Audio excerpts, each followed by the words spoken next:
Good morning mga kabutingting. So ngayon ay April 6.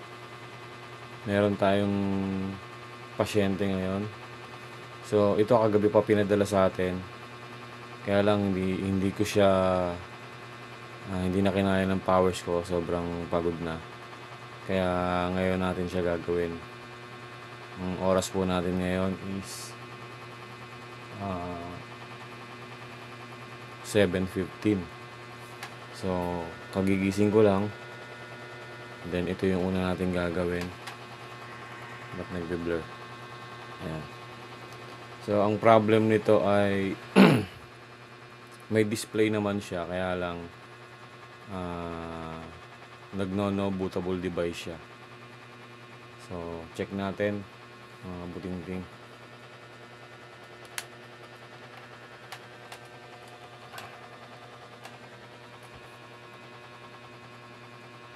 Press ko yung power button. By the way, Acer Travelmate to. i5, Core i5 siya na 11th generation. Ayan o. No bootable device. So, ang gagawin natin, try natin siyang i-restart muna. Ayusin ko lang yung camera natin mga kabutingting ha. Medyo iba pa yung boses ko, parang ayaw pang magtrabaho. Ayan.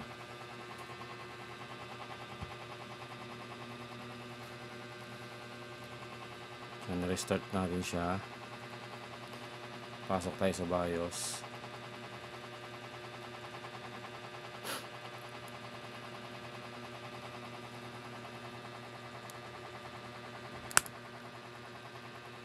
So, i-check ko muna yung ano niya.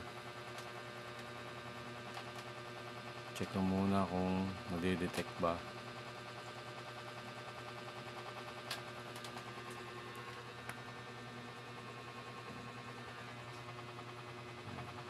Ito natin yung camera para nakikita niyo po.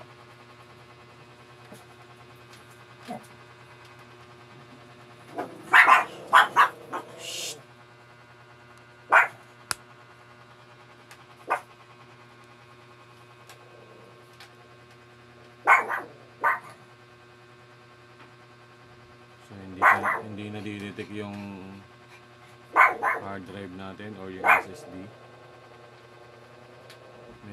Meron tayong nakikita rito isa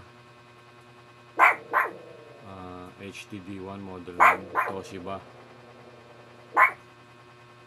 Pero hindi ito yung main drive niya. Malamang backup lang yan. Hoy! Summer! Huwag kang maingay nak.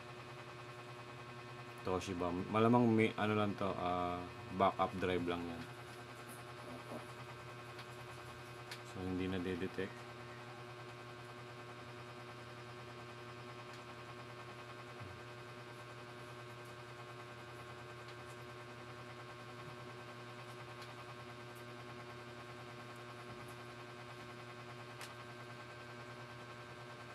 Or baka mamaya legacy drive ang ano nito, ang settings. Kaso naka-disable. Punta tayo sa security. Gawan muna natin ang temporary password.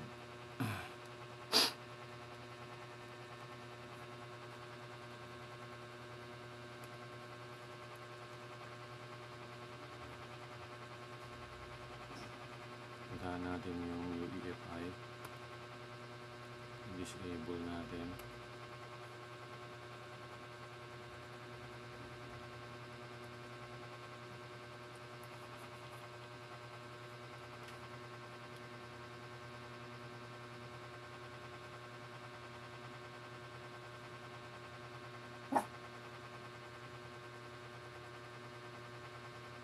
Exit saving. Tingnan natin kung madedetect siya.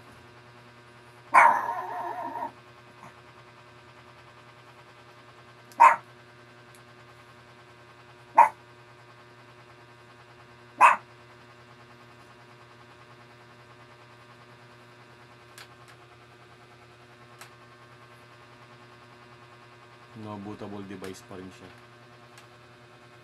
So malamang may problema yung SSD nito.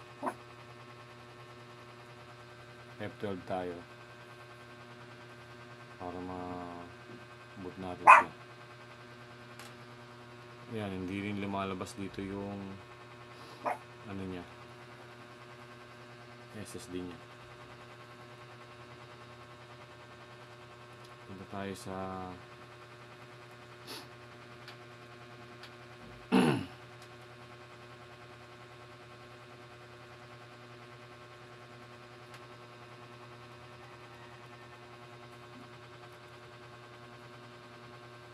tanggalin na natin yung password niya.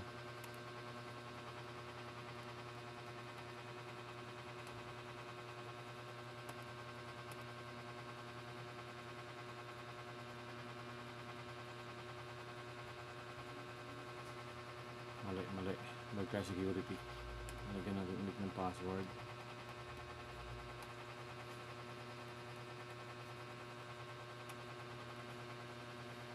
Tapos enable natin to.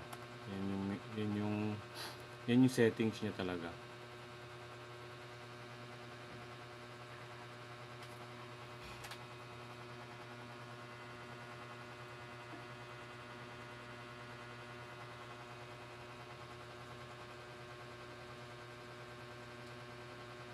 Exit. So ang gagawin natin ngayon mga kabuting-ting, malamang buksan natin tong laptop na to at i-check natin yung hard drive niya kasi hindi pa rin siya nade-detect.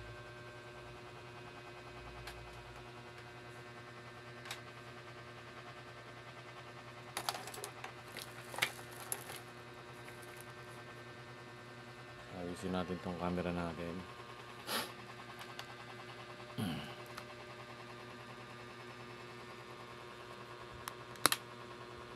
No choice tayo kundi buksan. Actually tong laptop na to na repair ko na to dati. Ang main problem, ang problem ng laptop na to dati is hinge problem. Yung pinaka-bisagra. Nasira yung pinaka-bisagra ng laptop na to. So ngayon bumalik siya pero iba na yung problema.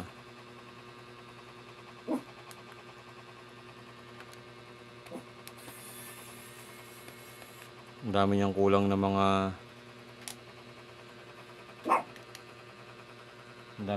mga screw.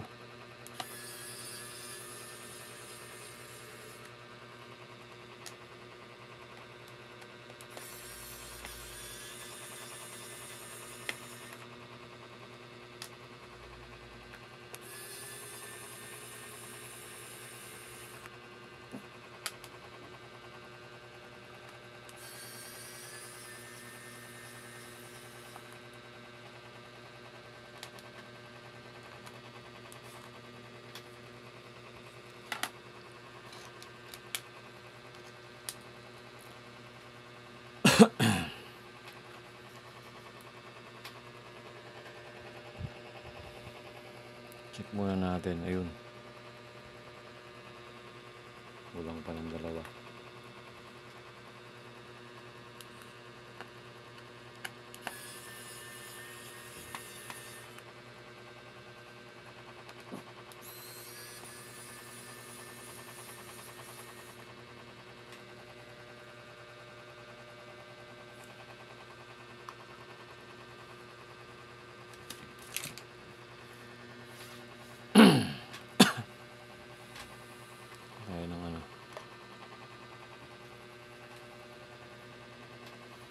Wait lang, sisikwatin ko lang yung cover niya.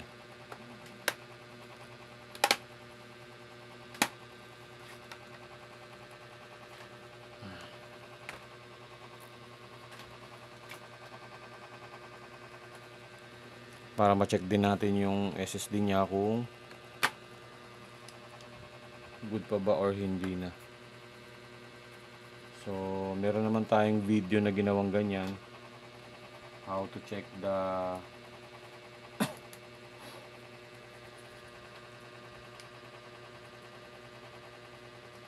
status ng ano natin, ng hard drive.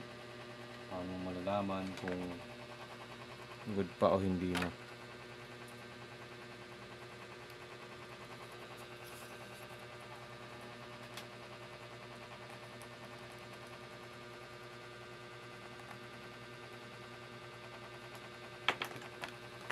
So dahil ito ay nagawa na natin ang hinge niya, tapos ngayon bubuksan natin, may possibility na ayusin natin ulit yung hinge nito.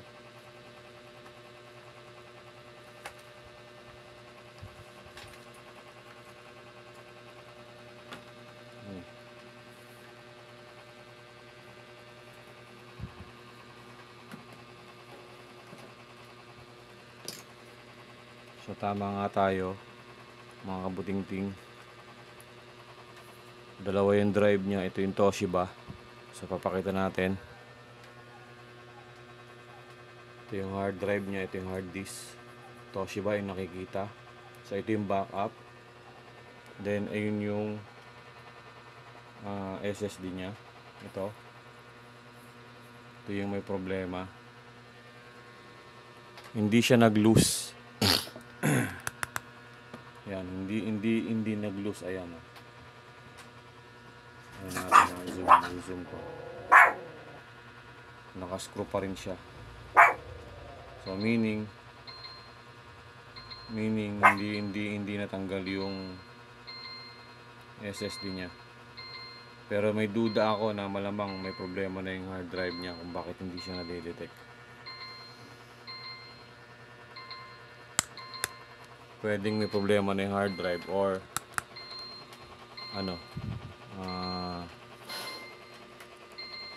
corrupted ang Windows natin. So ang gagawin ko, mga kabutingting, tatanggalin natin yan, yung SSD nya. Tanggalin natin to.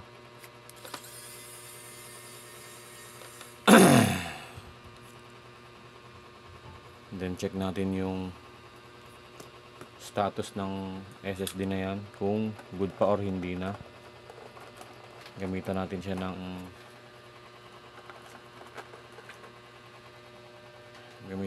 nito.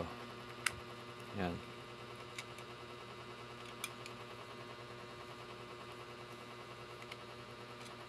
Gamitan natin siya yan.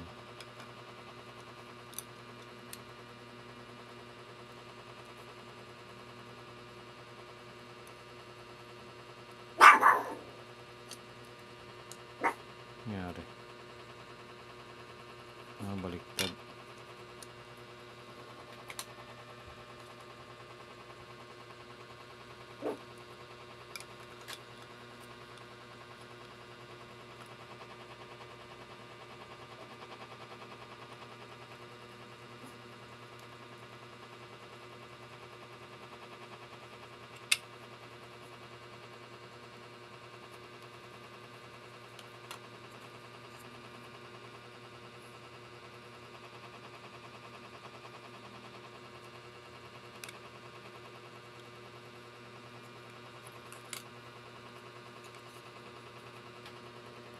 Kabit muna natin.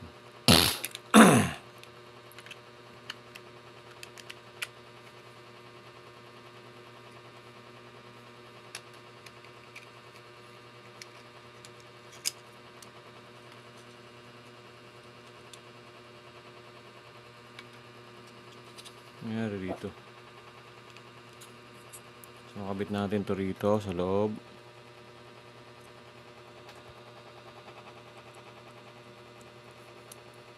Yan. Then tanggalin natin yung screw.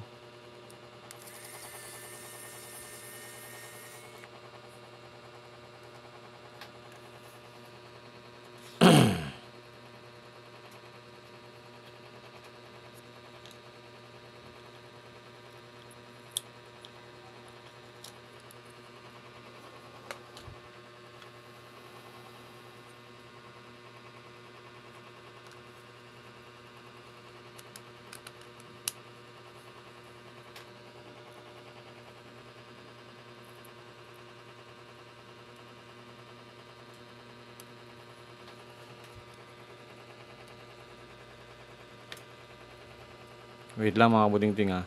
Ayusin lang muna natin to.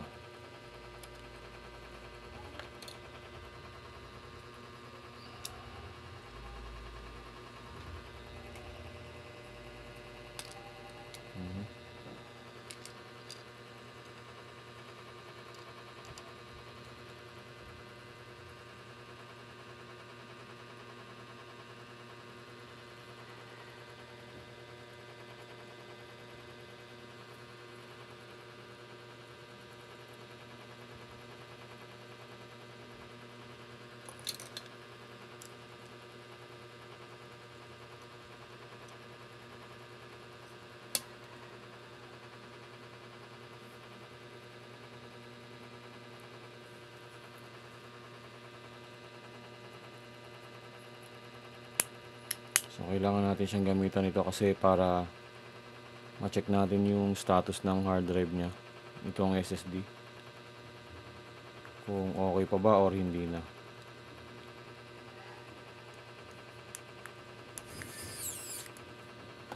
Ayan, so nakakabit na.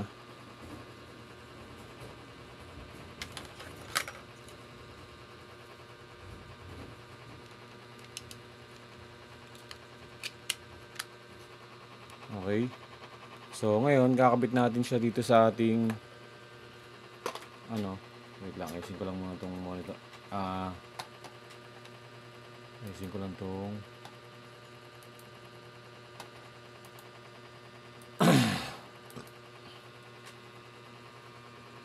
Nice ko lang muna yung laptop natin.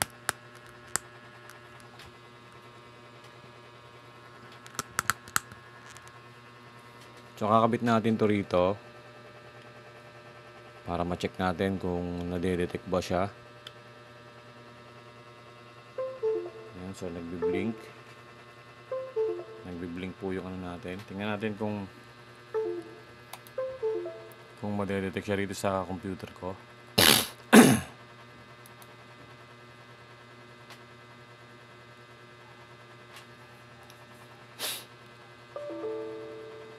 Not accessible. Nako, patay tayo. BitLocker protected.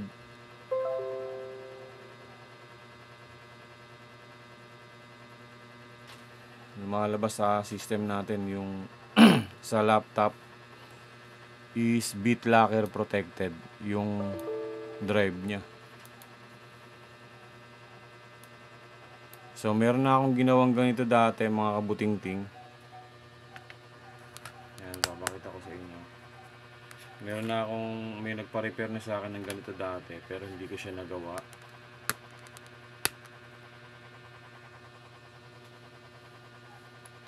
Dahil naka-BitLock yung kanyang laptop.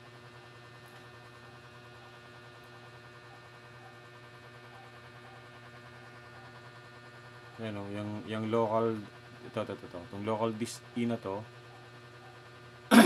naka-BitLock. Ayan, hinihingan tayo ng 48-digit recovery key. Yun lang ang magiging problema natin. Hindi natin kayang gawin to. So wala tayong pang-unlock ng BitLocker. Try natin tanggalin ulit. Pero check ko muna yung ano niya. Check muna natin yung hard disk niya kung okay pa yung SSD niya.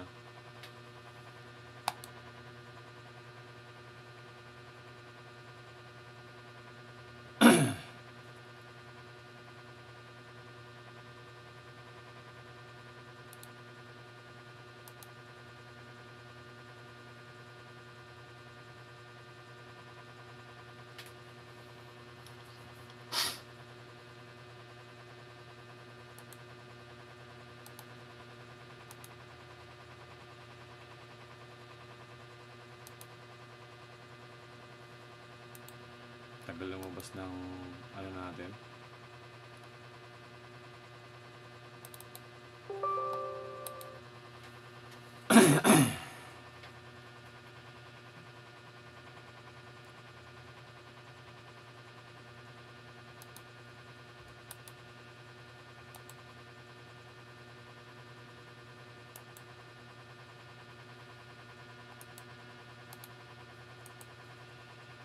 ganun? Ayaw lumabas ng...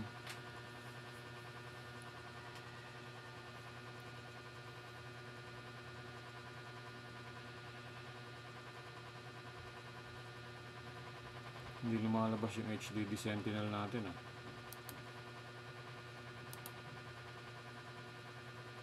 Tanggalin muna natin itong ano niya, SSD niya.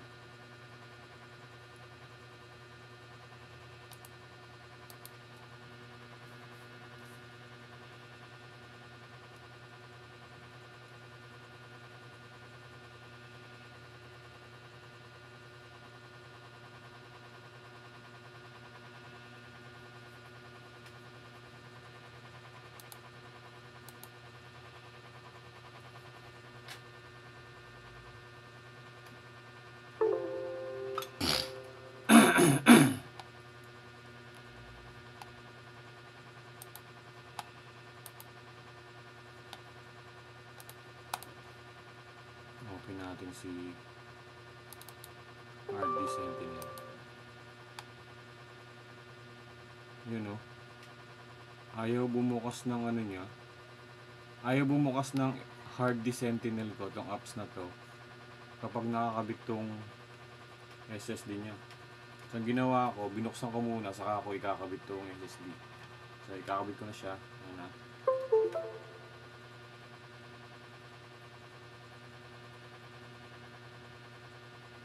Tingnan natin kung may lalabas dito isang drive.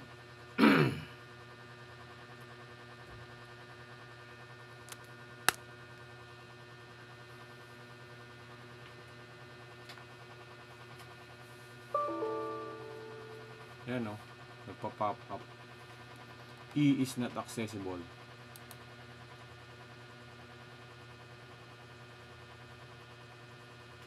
So ang nadedetect lang dito sa ano natin, sa apps natin, is drive C and drive F, which is yung dalawang drive na yan.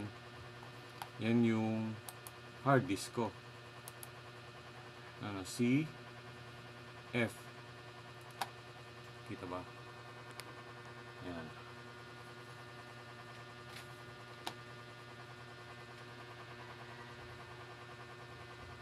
Yan. Ito yung C ko. Ito yung F. Ito yung kanya na naka-beat lock. Yan ang magiging problema natin.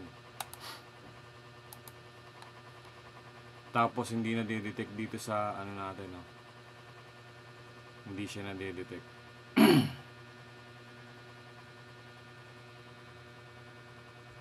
Yan. Dapat may lalabas pang isang drive dyan eh. Nagre-read pa rin kasi yung ano natin, yan o. Nagre-read o. So dapat meron pang isang lumabas na drive dyan, yung letter E.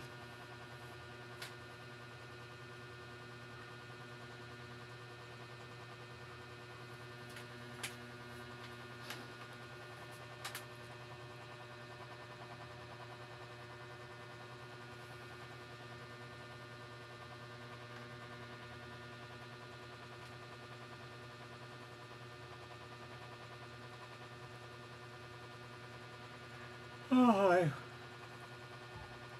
So hindi pa rin natin nakikita yung ano niya, yung drive E dito sa HDD Sentinel natin sa apps. Hindi natin alam bakit ganon. So one thing is for sure, dahil meron siyang beat lock.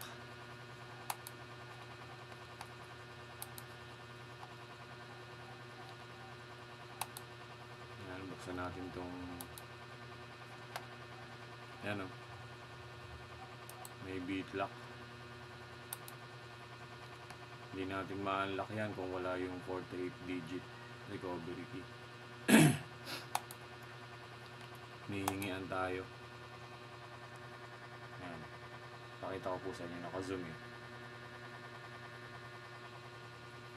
Once na kinlik natin yan, ito yung drive nya. Pag kinlik natin yan, pag kinlik natin yung drive na yan, double click, ayaw. Ayun, may nag-pop up, ayun, no? Zoom ko, ha. May nagpagawa na sa akin dati ng ganito, teacher din siya. Actually, may-ari nito, teacher din. Yan, no? Bitlocker. May nagpagawa na sa akin ng ganito. Ang issue niya is bitlocker din. Hindi ko siya nagawa dahil wala tayong pang-unlock ng bitlock, eh.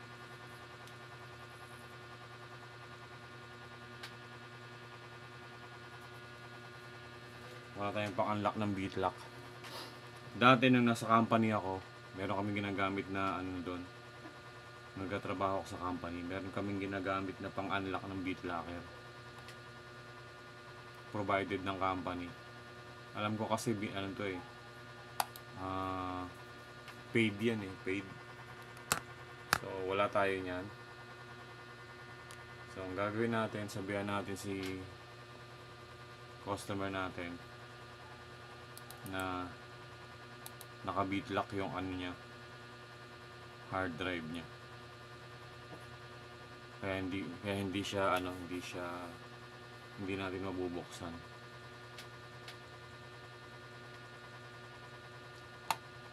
So yun. Wala tayong ibang magagawa rito kung hindi tapusin na yung video natin. Ayan, papakita ko po sa inyo. Nangyari. Ayan. Pakita ko sa inyo, nakasaksak dyan yung SSD niya. Connected siya doon sa external natin, sa hub, sa USB hub. Connected siya dyan. Tapos, nandito sa loob yung SSD niya. Ayan, kaya umiilaw. Ayan. Tapos, pag chinek natin yan dito sa computer ko, madedetect naman yung ano niya. Madedetect yung SSD niya. Ayan, o. Yung may parang may padlock. Ito. Madedetect siya. Ayan. Ayan, o. Local disk E. Madedetect. Pero hindi natin niya mabubuksan. So, ganun na lang ang gagawin ko. Sabihan natin si customer na wala pa akong fix dito sa bitlocker na to. So ayan mga kabudingting, sad to say, hindi natin magagawa tong computer niya, no, ni customer natin dahil naka-bitlock yung ano niya, yung SSD niya. Pero alam ko kasi itong mga ganitong laptop galing to ng galing ng mga munisipyo, galing to ng local government, eh. Issue to sa mga teacher. Ngayon, pwede siyang magtanong kung meron siyang pang bitlock doon. At kung merong, alam ko kasi may mga IT sila, eh. Kung meron silang pang bitlock account doon para dito sa laptop niya, may possibility na mabuksan niya yung drive at makuha yung lahat ng files. Pero sa ganitong sitwasyon, hindi natin to ma-retrieve kasi nakalock. So yun, sad to say, hindi natin magagawa to. Okay? So yun lang mga kabutingting. Meron pa naman tayong iba pang gagawin. So ngayong araw meron pa tayong gagawin. Antayin nyo lang po, mag-upload po tayo kung ano yung susunod kong repair. So para po kay customer natin, sorry po, hindi natin ito magagawa. Not unless makuha mo yung bitlock account na pwede nating ilagay dun sa hinihingi ng computer. Pag na-provide mo yon, may possibility na mabubuksan yung account mo. Mabubuksan yung laman ng SSD. Pero kung wala,